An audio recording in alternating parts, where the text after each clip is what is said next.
Hello everyone, let us begin to the next topic on a session on sources of corruption. We have looked at the aliasing effects, and we have also looked at what will be the output when I have the signal being transmitted into a digital form. So the quantized output at the sample and hold circuit, we have seen that it is not going to be a proper analog waveform. So the analog signal recovered from the sampled, quantized and transmitted pulses will obviously contain something which we call it as distortion or a corruption from several sources. So corruption is basically whenever we have something being lost or something we are trying to lose, where we want to exactly reconstruct back the analog signal. So this corruption are due to many number of sources. So we are now going to list out what are those sets of sources which are available. So the sources of corruptions are related to only two things. One is sampling and quantizing effects, and the another one is channel effects.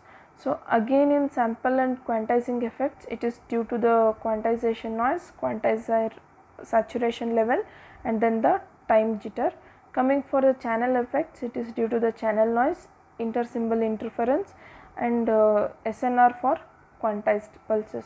So we will look into each one of them. We will try to understand what is this quantization noise, quantizer saturation, and time jitter is there in case of sampling and quantization effects, and what are this channel noise, ISI and SNR for quantized pulses in case of channel effects. So these corruptions we are going to study in this particular topic today.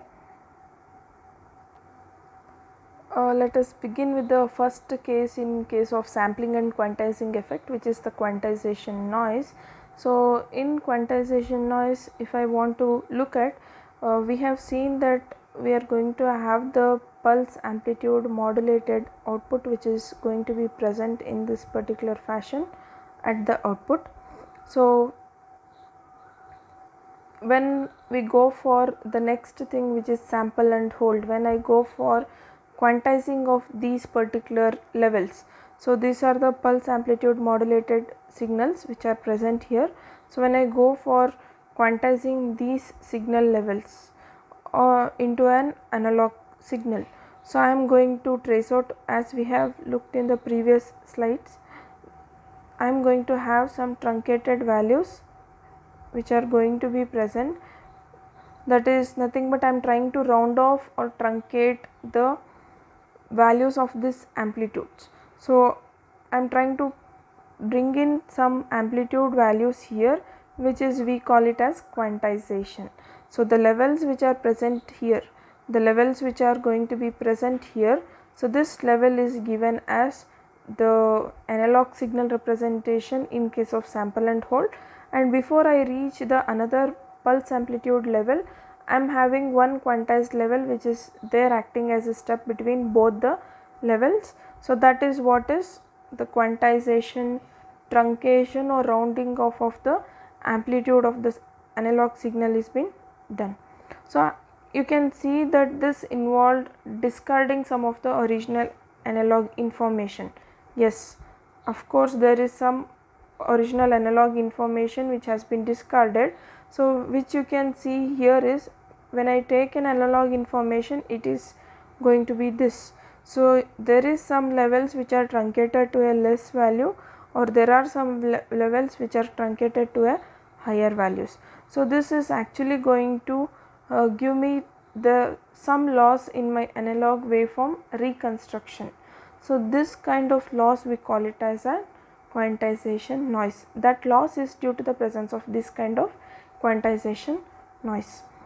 The basic definition is the distortion introduced by the need to approximate the analog waveform with quantized sample. With quantized sample is referred to as quantization noise.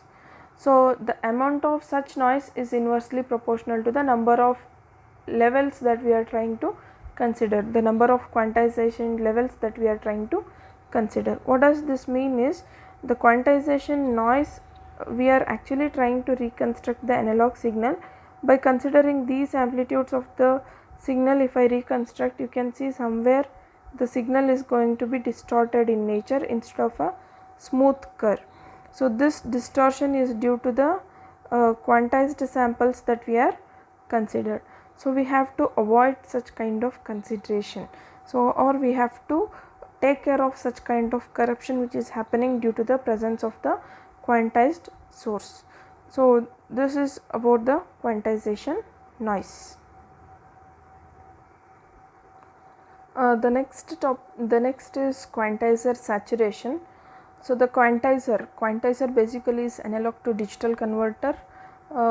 This allocates L levels. So this is going to allocate, or it is going to assign L different levels to the task of approximating the continuous range of inputs with a finite set of outputs. So whatever the continuous range of inputs which are there as pulses here, so for this we are trying to assign the finite sets of values. So that is what that approximation value we call it as quantized value. The range of this inputs for which the difference between the input and output is small is called as an operating range of the converter. So now if you look at the third pulse here, so I have given one quantized level here. So the range of the input and the output signal I am giving it as a value. So if this pulse, if it is very less than that of the particular higher level, or it is falling well within my input and output difference, then that kind of range we call it as an operating range for this particular pulse. So operating range for the converter. If the input exceeds this range, what if the input is exceeding this particular range? The difference between the input and the output becomes larger.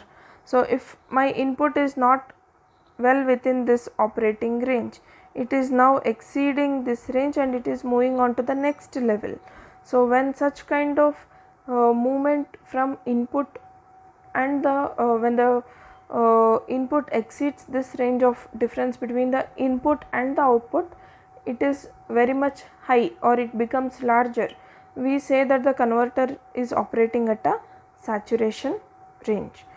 This is what is we are going to call it as quantizer saturation. So we have first looked at what is operating range.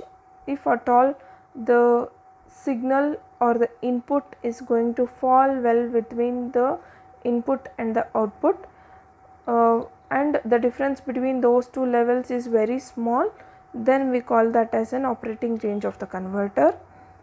If at all it is going to exceed that operating range of the converter, we are going to say that it is going to operate in a saturation mode. This kind of saturation mode we call it as quantizer saturation. The saturation errors being larger are more objectionable, or we can, it is like introducing one more quantization noise. So we have to take care of these saturation errors. So generally these saturations are avoided by making use of automatic gain control. What is this AGC is basically, it is going to alter the gain, it is going to actually maintain the gain of the signal to be the same even though with respect even though there are some errors being present. So which effectively extends the operating range of the converter. So by extending the operating range of the converter, the gain controller is going to maintain the gain of the system, or it is going to avoid this saturation levels, and it is going to always operate only in the operating range of the converter. Slightly if I increase the operating level, there is chances of this input signal being falling well within the operating range than going for a saturation region, or than going for a saturation error. So that is how we can actually take care of this particular quantizer saturation. So far our analysis of sampling theorem predicted that the precise reconstruction of the signal can be done based on uniformly spaced samples of the signal.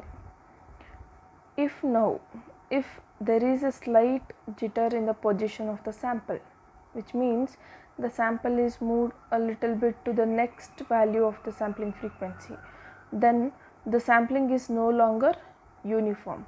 So when it is no longer uniform, exact reconstruction is still possible, but if the sample positions are accurately known. The jitter is usually a random process which is caused here, and thus the sample positions are not accurately known. So this jitter is nothing but a small hinge of noise, a timing noise or a delay noise, which will cause the signal to come later on than actually getting uniformly sampled or than actually getting uniformly spaced and then getting reconstructed. So we have to avoid such kind of timing jitter. So timing jitter can be controlled with very good power supply isolation and stable clock references. So each one of the power supply, if it is fine, then there is then there won't be any kind of delay in getting back the uniformly spaced samples, and we have to always maintain the stable clock references so that to observe if at all any jitter is occurring in the system. This is about the timing jitter. So we have looked at the sampling and quantization effect, which is quantization noise, quantizer saturation, and then timing jitter. Next we will move on to the channel effects, which is channel noise.